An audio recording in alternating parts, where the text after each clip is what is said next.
بسم اللہ الرحمن الرحیم۔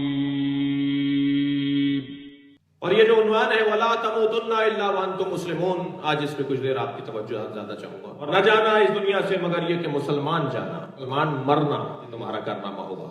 یہ آیت وہ آیت ہے کہ جو جناب زہرا نے فدق کا مطالبہ کرتے ہوئے دربار مدینہ میں، اچھا مدینہ میں کوئی دربار تھا تو مسجد میں ہو رہا تھا واقعہ، ہر وہ جگہ جو اہل بیت کو اذیت پہنچائے وہ مسجد نہیں رہتی، پھر وہ دربار بن جاتا ہے۔ صلوات پڑھیں ذرا۔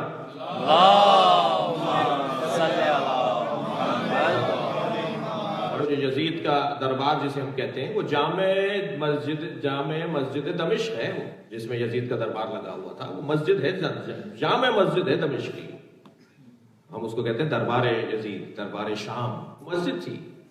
وہ مسجد کہاں رہے گی کہ جس میں اہل بیت کو تکلیف پہنچائی جا رہی ہو؟ تو مدینہ منورہ میں جب سیدہ نے خطبہ دیا ہے فتح کے مطالبے کے لیے، جب سیدہ گئی ہیں تو سیدہ نے اس آیت کی تلاوت فرمائی ہے اس مسجد میں، اس خطبے کے اندر، یہی جو آیت میں آپ کے سامنے تلاوت کر رہا ہوں۔ وَلَا تَمُوتُنَّ إِلَّا وَأَنْتُمْ مُسْلِمُونَ، خبردار اس دنیا سے نہ جانا مگر یہ کہ مسلمان مرنا۔ یہ کس سے کہہ رہی ہیں سیدہ؟ وہاں پر جو اہل بیت کو اذیت پہنچائے، جو اہل بیت کو تکلیف پہنچائے، سیدہ فرما رہی ہے خبردار اس دنیا سے نہ جانا مگر مسلمان جانا۔ ہمارا اسلام اب خطرے میں ہے اس لیے کہ تم نے فاطمہ کو یہاں کھڑا کیا ہے، تمہارا اسلام اب مکمل نہیں ہو پائے گا، بڑا مسئلہ ہے۔ ارتد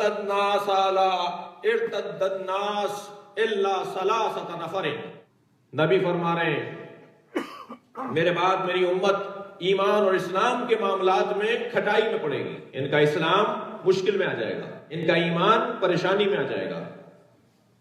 میرے معصوم امام ارشاد فرما رہے ہیں نبی کی رحلت کے بعد سب مرتد ہو گئے تھے الا ثلاثة نفر، سوائے 3 لوگوں کے۔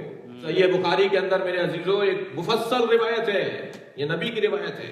نبی فرماتے ہیں کہ محشر میں میرے اصحاب میرے پاس آئیں گے، ان میں چند ہی لوگ ہوں گے جو مسلمان ہوں گے، اور نبی انہیں، صحیح بخاری کی مسلم کی روایت ہے۔ مشکل یہ ہے کہ ہمارے بھائی اپنی کتابوں کو بھی نہیں پڑھتے، ہمیں مشکل یہ ہے کہ ہم اپنی کتابیں بھی پڑھیں اور اپنے بھائیوں کی کتابیں پڑھیں۔ اسی طرح کی کوئی توہین آمیز گفتگو مراد نہیں ہے، اس ممبر سے کسی کی توہین نہیں ہوتی۔ ہم اگر تاریخ پڑھتے ہیں تو سبق لینے کے لیے پڑھتے ہیں۔ قرآن میں اگر ذکر ہو رہا ہے، یا اگر کتابوں میں ذکر ہو رہا ہے، یا اگر حدیث کی کتابوں میں آیا ہے تو اس لیے نہیں آیا ہے کہ کوئی جو ہے وہ خوش ہوگا اور کسی کو ناراض کرے گا۔ جی آپ کو ناراض نہیں ہونا چاہیے، آپ کو عبرت لینی چاہیے، ناراض نہیں ہونے کی بات ہے۔ بھائی قرآن مجید کے اندر اتنی آیات ہیں پڑھنے کے لیے نہیں۔ اچھا حدیثوں کو تو آپ کہہ دیں کہ نہیں پڑھیے ان حدیثوں کو کہ جن حدیثوں میں کسی کی دل آزاری ہوتی ہے، قرآن کو کیا کہیں گے آپ؟ معیار کسی کی دل آزاری ہونا ہے یا معیار حق اور سچ بولنا ہے؟ اگر یہی معیار قرار پا جائے کہ کسی کی دل آزاری ہو جائے گی تو پھر ابو لہب کے چاہنے والے شیطان پرست بھی اس دنیا میں رہتے ہیں۔ پورا فرقہ ہے، پورا گروپ ہے شیطان پرستوں کا، شیطان کو اللہ مانتے ہیں، ناراض ہو جائیں گے۔ قرآن مجید میں تو خوب مذمت آئی ہے شیطان کی۔ قرآن مجید کے اندر بہت سارے واقعات تاریخ کے ذکر ہوئے ہیں، بہت کو برا لگے گا۔ کسی پر غور کرنا اور چھینٹے اڑانا یہ مراد نہیں ہے، مراد عبرت حاصل کرنا ہے۔ تاریخ نے ہمیں کوئی تاریخ بنائی ہی اس لیے گئی ہے، اسے دہرایا اس لیے جا رہا ہے۔ قصص قرآن مجید میں بیان ہی اس لیے ہوئے ہیں کہ عبرت ہے لوگوں کے لیے، اسے سیکھنے کی ضرورت ہے۔ بخاری مسلم کے اندر روایات ہیں کہ نبی کے بعد ایک بہت بڑی تعداد نبی کی مرتد ہو گئی، نبی کے اصحاب کی مرتد ہو گئی، اور وہ جب میں نبی کے سامنے آئیں گے کہاں حوض کوثر پر تو نبی انہیں دور کر دیں گے کہ نہیں ان کو نہیں پلانا یہ پانی، اس لیے کہ یہ میرے دین پر باقی نہیں رہے، میرے نظام پر باقی نہیں رہے۔ عزیزوں ماضی کا اچھا ہونا کارنامہ نہیں ہے، مستقبل کا اچھا ہونا کارنامہ ہے۔ تاریخ کے بڑے لوگ ہیں جن کا ماضی بہت اچھا تھا، کامیابی یہ ہے کہ مستقبل اچھا ہو۔ اور ناموں میں ایک بہت بڑا نام ہے، مثال تکراری ہے، زبیر۔ مولا علی سے بڑا پیار کرتے ہیں، مولا کو دیکھ کر زبیر کی آنکھوں میں اشک شوق آ جاتے ہیں، محبت کے آنسو اتر آتے ہیں۔ نبی نے فرمایا زبیر تم علی سے اتنا پیار کرتے ہو، وہ دن کیسا ہوگا جس دن تم علی کے خلاف تلوار لے کر آؤ؟ یا رسول اللہ میں تلوار لاؤں گا؟ ہاں تم تلوار لاؤ گے۔ کیا سبب ہوا جو زبیر تلوار لے آئے مولا کے سامنے؟ جنگ جمل کے اندر جب مولا امام حسن سے پوچھا بیٹا جنگ کا جب طبلنج بجایا گیا تو حضرت امام حسن سے، سالار لشکر ہے امام حسن، فرمایا بیٹا جنگ کے لیے کون آیا ہے وہاں سامنے؟ بابا زبیر آئے ہیں۔ حضرت فرمایا تمہاری اجازت ہے کہ میں چلا جاؤں؟ فرمایا میرے مولا ہے، میرے امام ہے۔ علی بن ابی طالب نظام عطا کر رہے ہیں کہ اگر تم کسی کو تم بڑا بناؤ تو اس کی بغیر اجازت کے نہ کرو۔ فرمایا آپ میرے امام ہیں، آپ میرے مولا ہیں۔ حضرت میدان میں گئے، گھوڑے پر بیٹھ کے سامنے زبیر کا گھوڑا کھڑا تھا۔ حضرت فرمایا زبیر پہچانو میں کون ہوں؟ جانتا ہوں علی ہو۔ کہ وہ دن، وہ تاریخ، وہ جگہ، وہ مرحلہ جب پیغمبر نے فرمایا تھا تم علی کے خلاف تلوار لاؤ گے، یہ وہی جگہ ہے، میں ہی علی ہوں۔ تم تلوار لے کر آئے ہو، مجھے مارنے آئے ہو۔ زبیر کو یاد دلایا، زبیر نے نیام میں تلوار رکھ لی، مڑ کے جانے لگے. میں زبیر سے کہوں گا زبیر کہاں جا رہے ہو؟ اگر حق سمجھ میں آ جائے تو لا تعلقی کا کوئی مطلب نہیں ہوتا, حق کا جانبدار ہونا پڑے گا.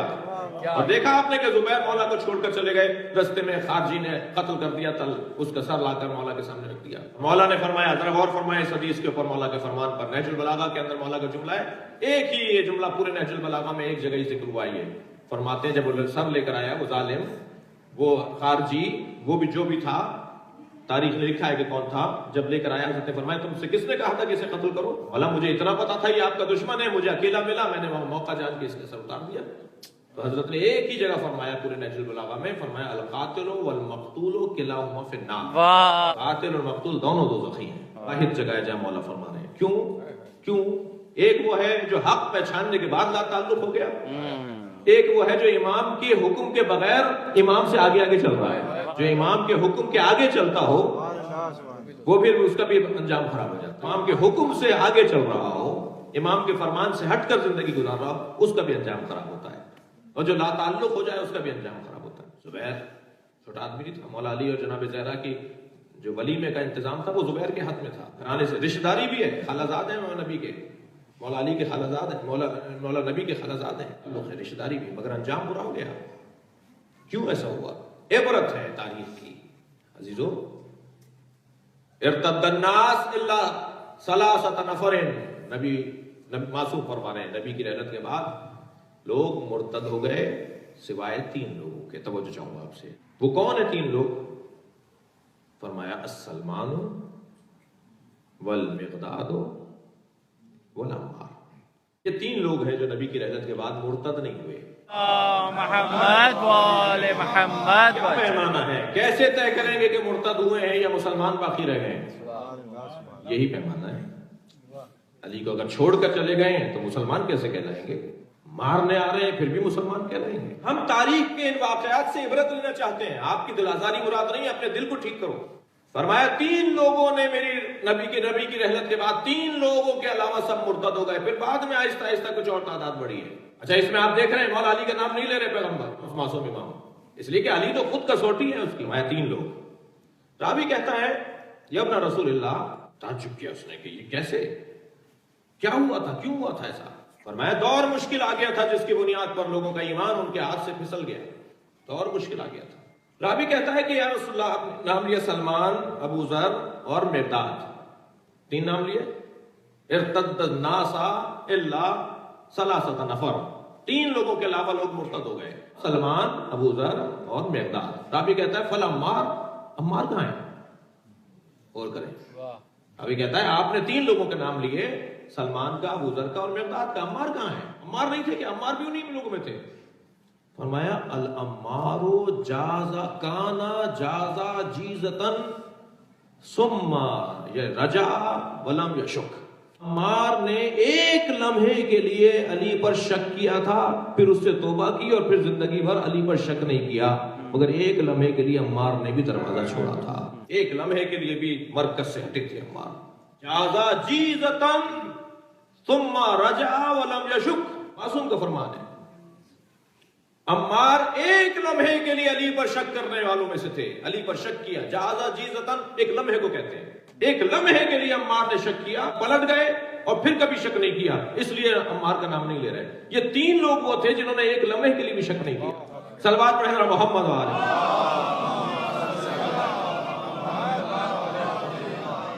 بڑا مشکل ہے بھائی, بہت مشکل ہے. یہ شہادت گہی عرفت میں قدم رکھنا ہے. لوگ آسان سمجھتے ہیں مسلمان ہونا.